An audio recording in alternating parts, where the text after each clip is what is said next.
And now, Mike's thoughts.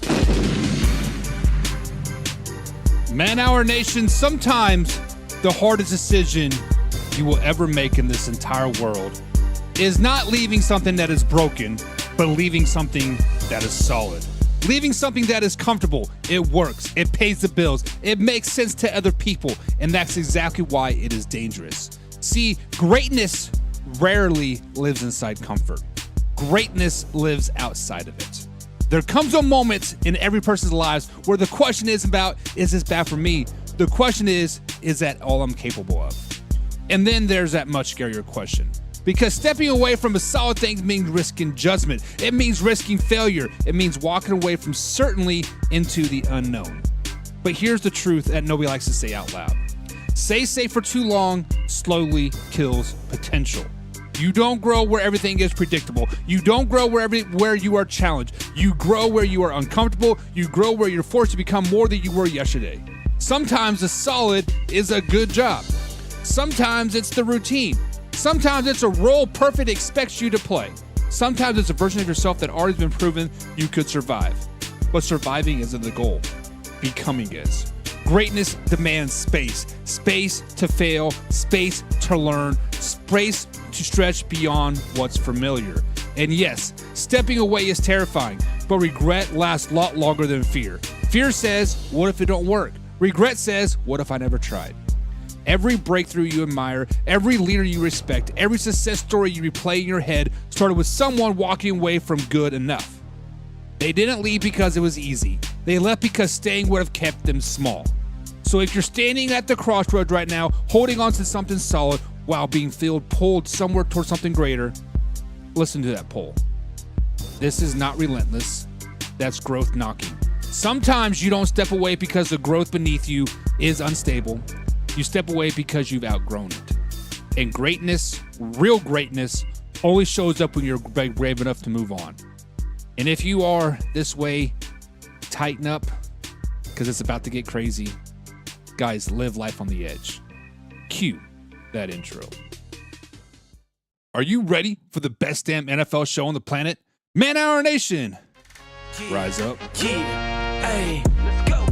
Hitting that gridiron, we going hard, we running the plays. You know the vibe, only the strong survive. Gotta keep your head in the game. Talking NFL, uncut, straight raw. Steady bringing that sauce. We about to take off. Get it hype, this man, our sport talk. Yeah, yeah, from the quarterback to the lineman. Everybody bringing heat. You don't really want to try them. Hey, hey, who gon' win? It's a battle of the giants. This show is the flyest. Nobody can deny it. This is Man Hour. Sport Talk. Man Hour. Sport Talk. What team you reppin'? We keep it interesting. Who caught another down? Who got that interception? This is Man Hour. Sport Talk. Man Hour. Sport Talk. What team you reppin'? We keep it interesting. Who caught another down? Who got that interception? Let's go! What is up, Man Hour Nation, guys? Welcome to Man Hour NFL Talk, your go-to spot for live, raw, uncut NFL talk. I'm so glad you're rolling with us today. Guys, before we jump into today's action, head over to manhourradio.com. That is where you find where you find exclusive merchandise, fresh of the blogs, and everything happening with the Man Hour show. So, guys, if you're rocking the Man Hour, that's the spot to rep it. Guys, make sure you hit the like button, hit the share button, of course, subscribe as well as miss a live interactive show. That's the easiest way to stay plugged into us. But if you want the full Man Hour experience, guys, become a Picks and Pun It. That is our members-only community. We get free entry to the weekly NFL pick'ems, giveaways, exclusive merchandise, and bonus live streams that only the Picks and Punnets get. So if you're all about that next level access, guys, join the squad today. And remember, this is a live interactive show, so drop your thoughts, your opinions, and your hot takes down below in the comments. I want to hear from you. I want to hear from you, Mr. Jim freaking Powell, the CEO of the Picks and Punnets. Jim says pay the price today so you can pay any price tomorrow. Facts, brother. Facts on facts on facts on facts. Jim is living the life that we just spoke about pre-show. Jim is living that life right now. Jim is, man, I'm comfortable where I'm at, but you know what? The grass is green over there.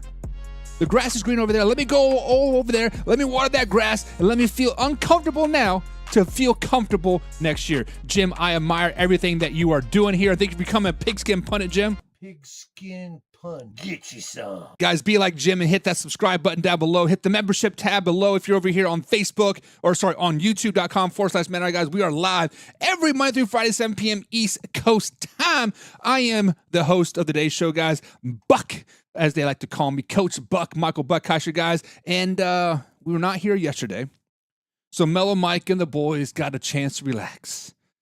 I was trying to cool off the Houston Texans fans. I was trying to cool off the Chicago Bears fans a little bit. Man, the Chicago Bears fans are having my necks right now. But guys, push come to shove, guys, the Houston Texans are the real deal. And that's exactly what we're going to start today's show off, guys. The Houston Texans, guys, man, our nation, if you're watching Monday Night Football and still think defense does not win in January, you are not paying attention. Because the Houston Texans swarm defense didn't just beat the Steelers, they suffocated them. They broke them, and eventually they scored on them, not once, but twice. Guys, this game flipped the momentum when Rakins and Will Anderson Jr. split for a sack, forced fumble, and Rakins scooped it up and took it into the house for a tutty. 17-6.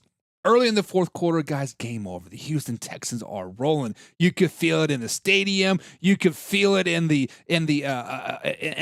announcer's voice. You could feel it suffocate Pittsburgh, Pennsylvania, because the Steelers absolutely had no answers for what Houston Texans were throwing at them all night long. And guys, when you look at this game, the numbers tell the story. 2 of 14 on third downs, 6 forced punts, 0 touchdowns on offense, 2 Chris Boswell field goals after drives died inside the 10, and the Texans defense decided to really twist the knife with 2 defensive touchdowns in the fourth quarter. Guys, that is playoff football. That is championship football. That is Super Bowl winning football by the Houston Texans. Now, when you flip to the other side, when you look at the other sideline, this is where the Aaron Rodgers story ends, at least for now, right? Aaron Rodgers came into this game riding the momentum. 4 wins down the stretch. AFC North title, home playoff game, veteran quarterback. Steelers fans finally feel like this time's different. They've lost 6 wildcard games in a row. Guess what? It wasn't. Aaron Rodgers was under pressure on nearly 46% of his dropbacks, sacked 4 times, 2 fumbles, lost 1, threw a pick 6 on his final throw of the night, 5 for 13 and 47 yards when pressured. That's tough. Instead of engineering a postseason breakthrough, Aaron Rodgers joined the long list of Pittsburgh quarterbacks sitting on the bench in silence as the season ended. And honestly, this might be the last image we ever get to see of Aaron Rodgers on the NFL football scene. We'll see as that comes later down the road. But now, here's what makes his win even more impressive for the Houston Texans. Guys, the Houston Texans defense is the real deal. The reason why they're real deal is because we did not get the best game from C.J. Stroud. Matter of fact, not even close. C.J. Stroud was rattled all game long. 5 fumbles, lost 2, a red zone interception, panic plays that turned into disaster. This was not the calm, surgical quarterback we're used to seeing in the regular season. C.J. Stroud looked very, very rattled, very, very puzzled out there all game long. And that's the beauty of playoff football. The Texans won as a team. C.J. Stroud still led a 92-yard, 14-play drive, capped off by a touchdown to Christian Kirk. Kirk went nuclear, 8 catches, 145 yards, a touchdown. He cooked the Steelers secondary all night long and set next-gen records doing it. Rookie running back Woody Marks added his first career 100-yard game with the 112-yard game and a game-sealing touchdown as well. He ran angry. He ran tough. Exactly what you need in January, exactly what you need in February to win that Super Bowl. Guys, and let's talk about the Pittsburgh Steelers we're supposed to reinforce. This was supposed to be their year with DK Metcalf. Came back from the suspension. It was supposed to change everything. Early splash plays and then nothing. A brutal drop on a perfect deep ball. No real involvement after that.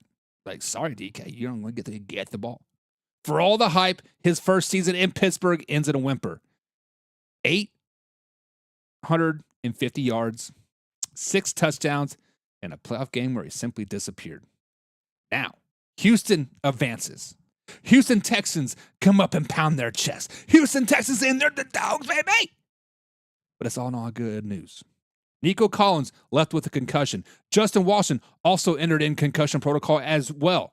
That's scary with the New England Patriots coming up, especially against the Patriots defense that just shut down Justin Herbert. Made him look like a baby back biatch. So here's the bottom line. Houston defense outscored Pittsburgh's offense 14-6. That's not a fluke. That's an identity. Man Hour Nation, is it the Texas defense good enough to carry them deep into the playoffs? Are the Houston Texans defense good enough to carry them to the Super Bowl? Or is CJ Stroud another rough night and they're going to be done? Guys, drop your thoughts and comments down below. Hit the subscribe button. Remember, we're live Monday through Friday, 7 p.m. East Coast time. So, guys, drop your thoughts down below. Jim Powell says, Pittsburgh was there because Baltimore was terrible in special teams.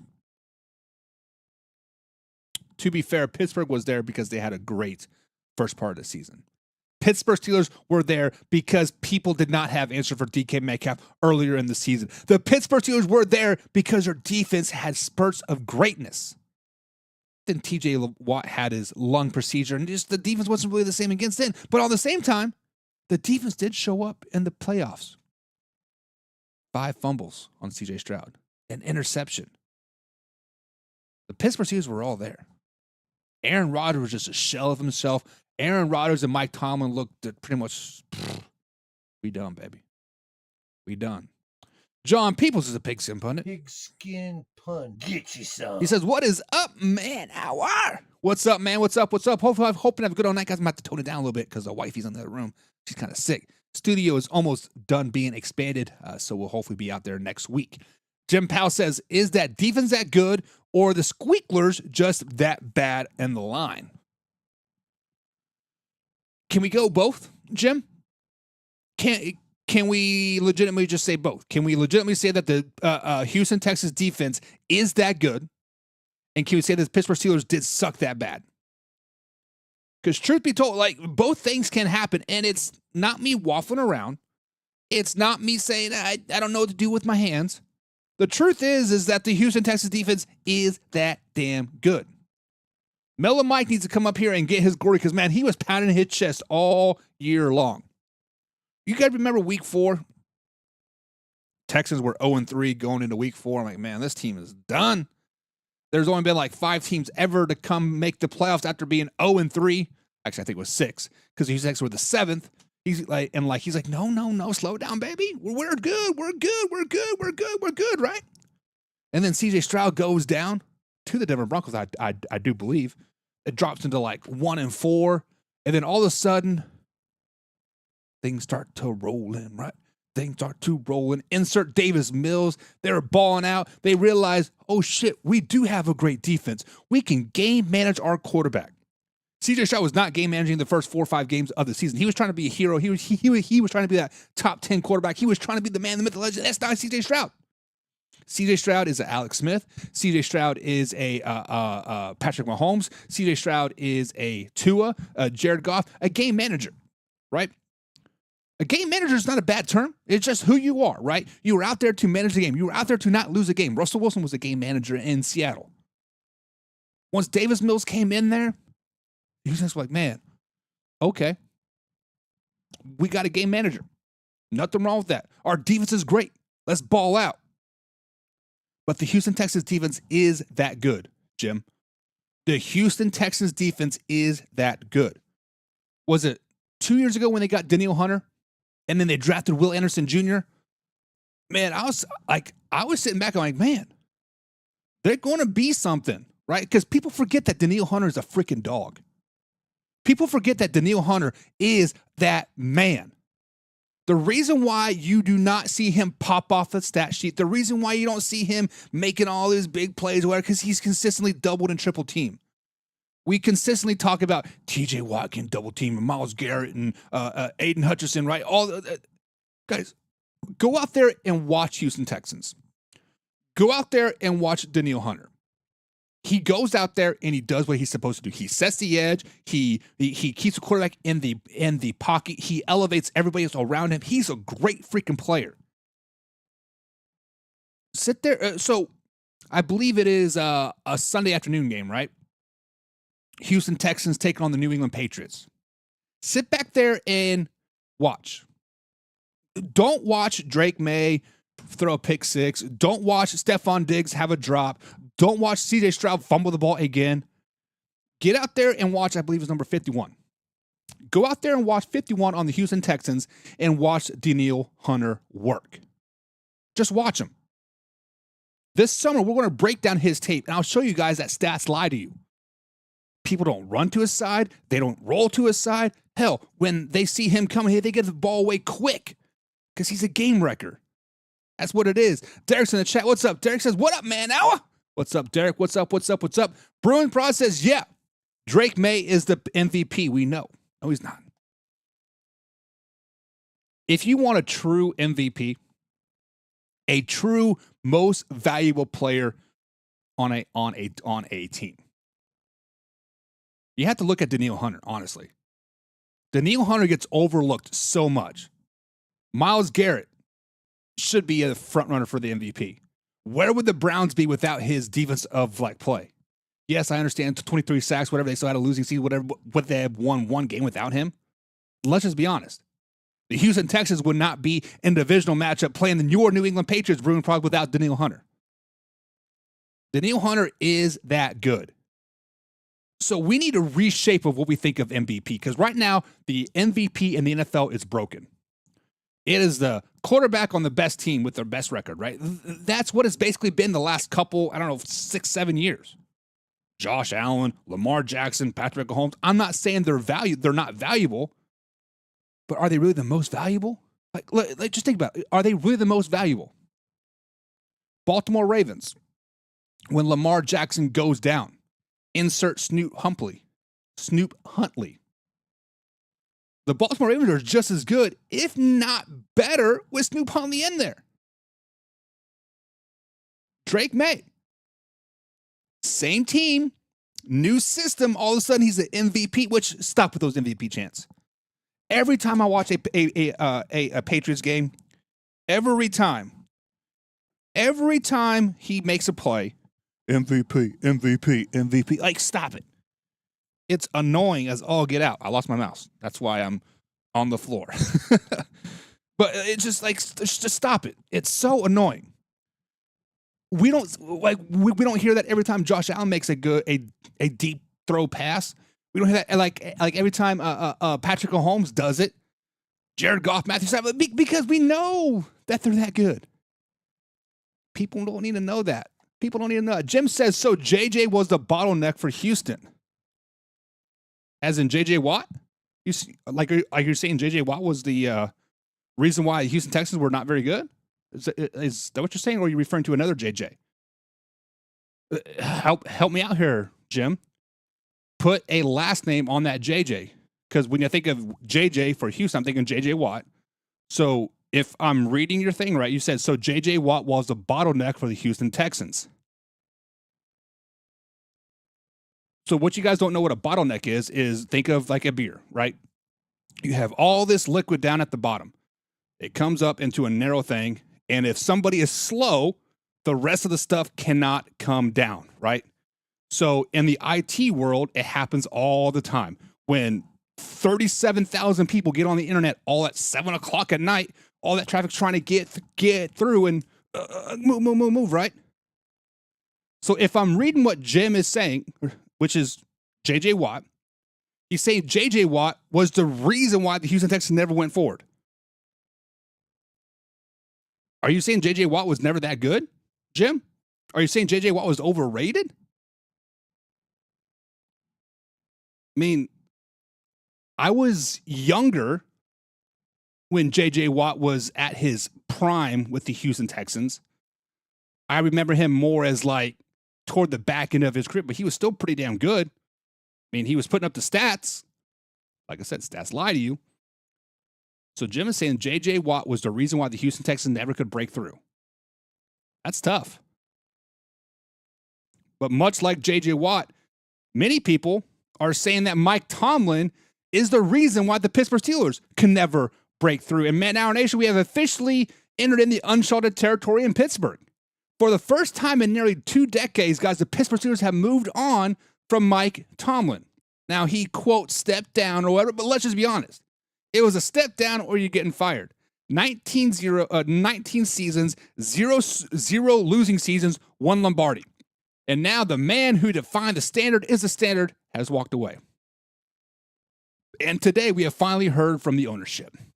Steelers president Art Rooney II made one thing crystal clear. There will be no rebuild in Pittsburgh. He straight up said it. I don't like that word. And honestly, that is what the most Steelers sentence have ever spoken. Rooney didn't dance around it. He didn't soften it. He said, why would we waste a year of your life not trying to contend? And that's not how this franchise operates. You try every year. Some years you got the horses, some years you don't. But you line up and you swing anyway. That's the standard, and that's the standard did not leave with Mike Tomlin. And now let's talk why this matters. Because history tells you something important about this franchise. Chuck Noll, brutal start. 3 straight losing seasons, and then 4 Super Bowls. Bill Cowher won early, dipped, and then climbed back to a title. Tomlin, 10 wins in year 1, Super Bowl in year 2, never a losing season. Guys, the Steelers do not hire caretakers. They do not rebuild specialists. They hire leaders and say, figure it out. And Rooney made another big point that should also not get lost. He is not boxing himself into type 1 type of coach. In the past, it was the young defense assistants pulled from a relatively Moody, right? This time, open book. No prototype, no guardrails.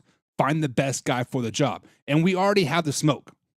According to reports, the Pittsburgh Steelers have requested interviews with Ram assistant Chris Shula, defense of mind and offensive mind. 2 different lanes. That alone tells you that this is not business as usual. And here's things that will get really interesting. The quarterback. Because Art Rooney admitted it. Aaron Rodgers came into Pittsburgh to play for Mike Tomlin. That matters. Tomlin leaving absolutely affects Aaron Rodgers' future with his team. So now you're hiring a new head coach and potentially choosing a new quarterback at the same time. No rebuild, no grace period, no we'll see you in 2 years. The pressure is real. The real pressure. But let me say this clearly. If you are a head coach candidate and you don't want to miss this job because of expectations, then you are not the guy anyway. Pittsburgh Steelers aren't broken. They're frustrated. There's a difference. Always competitive, always in the mix, but no postseason payoff lately. Rooney admitted the frustration. He said it himself. And that's why this move happened now. Tomlin didn't fail. He has just reached the end. And for everything Rooney has said, this wasn't a football burnout. This was about family, about knowing when your chapter is complete, and I respect the hell out of that. So here's the big question moving forward. Can the Pittsburgh Steelers keep the standard without the man who made it famous? Or is the next chapter going to prove that something at the standard is the coach? Man, Our Nation, I want to hear from you. Is refusing to rebuild the right call? Or is this franchise about to learn a hard lesson? Drop your thoughts in the comments down below, guys. Subscribe, hit the like button. Remember, we're live Monday through Friday, 7 p.m. East Coast time right here at youtube.com/manhour. So let's get into your comments. We got Laura Johnson-Hedrick in the chat. Pigskin pun. Get you some. What is up? What is up, Laura? Hope you're having a good old day. Jim says Tomlin was the bottleneck. I agree. I agree. I think Mike Tomlin was a big holding point, a part of this Pittsburgh Steelers team. That was a part of my opening rant. It was directed toward this subject right here. Because the Pittsburgh Steelers were comfortable for a very, very long time. Mike Tomlin was very, very comfortable for a very, very long time. Sometimes you got to get uncomfortable to be more comfortable yet again. This time with the winning culture. Get up there and be like the New England Patriots, Bruins prod. Get up there and be like your boys. 10, 11, 12 wins is the standard. Super Bowl is the standard. Not just winning season. And honestly, that's what Mike Tomlin got accustomed to. Was just being just good enough. Much like the Cincinnati Bengals with Marvin Lewis. They're happy just being just good enough. Derek says, damn, I can't believe that still happened. Derek, I'm going to cross my arms at you, look down my glasses, and be like, I told you so. I told you so. Guys, at the beginning of the year, I told you guys Mike Tomlin was going to be done at the end of the season. Win, lose, or draw, he was done. Doubled down on it about week 9. Tripled down on it just last week when I said every coach in the AFC North should be fired. Now, for some reason, Cincinnati Bengals are like, Zach Taylor's still our guy. By golly, he led us to a Super Bowl back in 2021 or whatever it was, but we're right there. every coach in the AFC North should have been fired. Every last 3 years, we have said the AFC North is the best division in football. Legitimately, every team can make the playoffs. Legitimately, every team can make a Super Bowl run. Legitimately, every team should be a Super Bowl favorite. Yet none of them really flourished to anything, right? The Baltimore Ravens made it to the divisional round simply because they got a first round bye. Cleveland Browns, 5 wins this season. Wasn't it 5 wins last season too? Cincinnati Bengals, Super Bowl. Slow down, baby. You guys suck. When week 1 power rankings came out, everybody had Baltimore Ravens in the top 2, 3, and 4. I was like, this team's flawed. And I'm like at number 13. People chop my head off. Who's laughing now? Pittsburgh Steelers, 1-done in the playoffs. It's just sometimes you gotta cut the weeds to see the grass, kill the or to see the snake, kill the snake, and then move on. That's exactly what's happening in Pittsburgh, in Cleveland, and in Baltimore. I'm not saying they're snakes, but you get what I'm trying to say. Jim says, I'm 53, and he's only the 3rd coach in my or anyone else's lifetime, which is crazy talk, right? Which is crazy thinking, right? Because, hell, if you look at the Cleveland Browns and their division, literally, 4 hours apart from each other, they've had like 3 coaches in 10 years, something crazy. They've had like 37 quarterbacks in the same time period. Like, what? As much as I don't hate the Pittsburgh Steelers, but I don't root for them, but I also admire them all at the same time. So I don't root for them, but I don't hate them, but I admire them. So I don't know what you want to call that. Like, I guess you can call it a fan of the Pittsburgh Steelers, but hopefully they don't call it what you want. But the Pittsburgh Steelers is the golden standards of ownerships and general managers and coaches, right? If you want to ever be a great, model what they do. Go out there and actually study a guy. Go out there and really get the guy that's going to fit your organization. Jim, I know you're a Raiders fan, and you know what? I'm sorry for what I'm about to say, but the Raiders always try to get that flashy splash pick. They want to go out there and get Josh McDaniels. They want to go out there and get the next youngest head coach, offensive guru. They want to get John Gruden again, right? They never really do their due diligence. Guys, it would not shock me one bit if the Pittsburgh Steelers job's open for the next month. If it's, I don't know, come March, they find, we finally hired a guy. That would not shock me one bit. They're going to do their due diligence. They're going to turn every leaf, check every box. And if you don't check one box, I'll be like, see ya. No. You come in here and you set the standard and you're going to be here for 20 years. That's just what it is. Pittsburgh Steelers are the real deal. Derek says the Ravens owner wants to sell the team. Should have never moved from Cleveland again. He goes, I don't know. I wouldn't know what to tell you.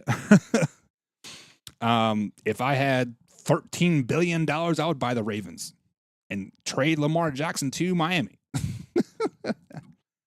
Jim says, as a Vegas fan, I would love to be bitching about 19 winning seasons and only one Super Bowl.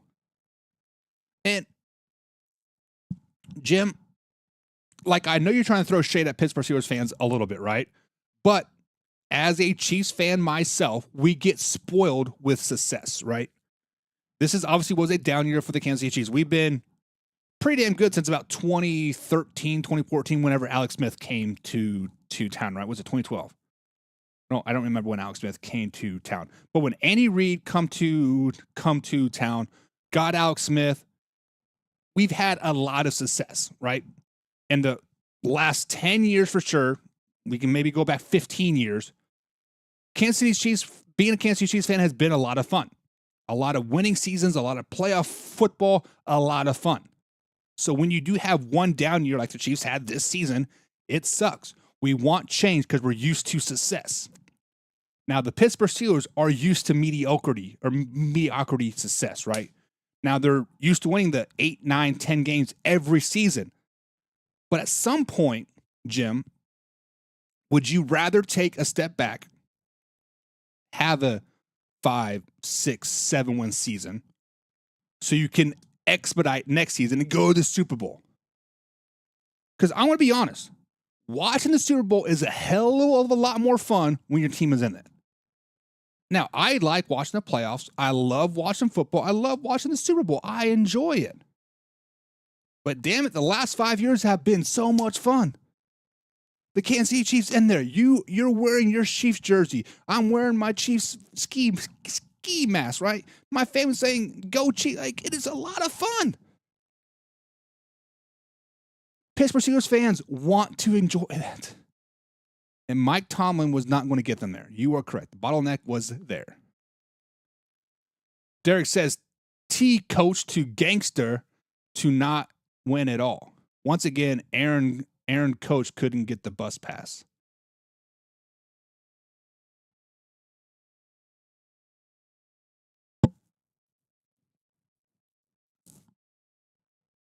And he says, go Raiders. Not wrong. Jim says, after 20 years, what's one more year to make a good change?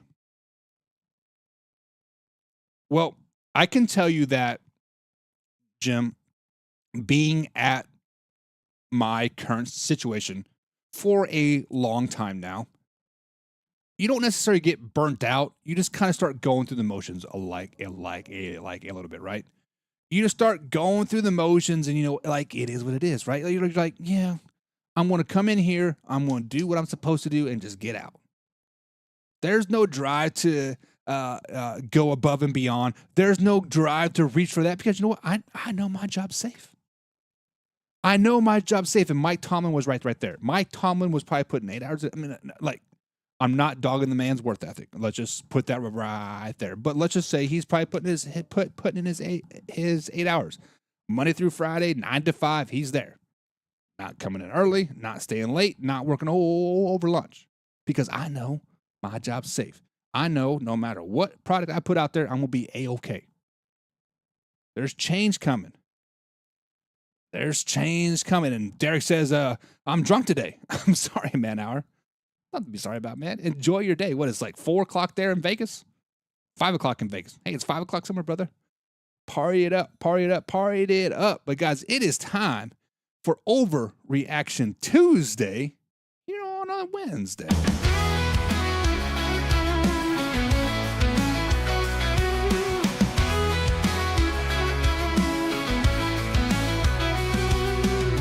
It's Tuesday morning, the coffee's hot. Hot takes flying like a last-minute shot. They say he's washed, they say he's gold. Every week's a legend or a story untold. He's the GOAT, no, he's a fraud. A single play, they applaud or applaud. Overreaction Tuesday. Big swings, small plays. One snap changes fate. Overreaction Tuesday. The crowd or decay, no middle, just debate. What is up, Man Hour Nation, guys? Welcome to Overreaction Tuesday here on a Wednesday. For those of you that have not seen this segment before, guys, let me break down for you. Here's the deal. I'm going to throw out a hot take, a bold statement, a tense reaction to something going around in the NFL world. And this up to decide if it's an overreaction or actually spot on. If we think it's an overreaction, guys, we're going to call it out. We're saying, whoa, slow down, baby. That's a little bit too much. We're going to be in a dollar back bug. There's a little bit more perspective. But if you think it's actually legit, if you think it's you're going to agree that you're going to roll, then we're saying, you know what? That's not a Reaction Tuesday. That is a reality, and here's why. So, guys, let's throw out those big takes, and let's talk about the man, the myth, the legend, Nico Collins. Guys, here on the first Overreaction Tuesday, guys, it's an overreaction to say the Houston Texans cannot win without Nico Collins on Sunday. Chet, I want to hear from you early. Do the Texans survive without Nico Collins, yes or no? It's as simple as that. Drop your takes in the comments down below, and let's get into it.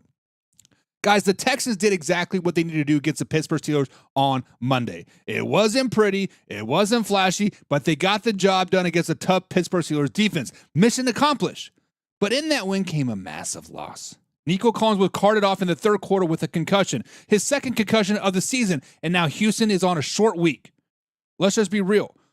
Multiple concussions in one season usually mean a longer stay in protocol. It's very hard to imagine Nico Collins is going to be available for Sunday.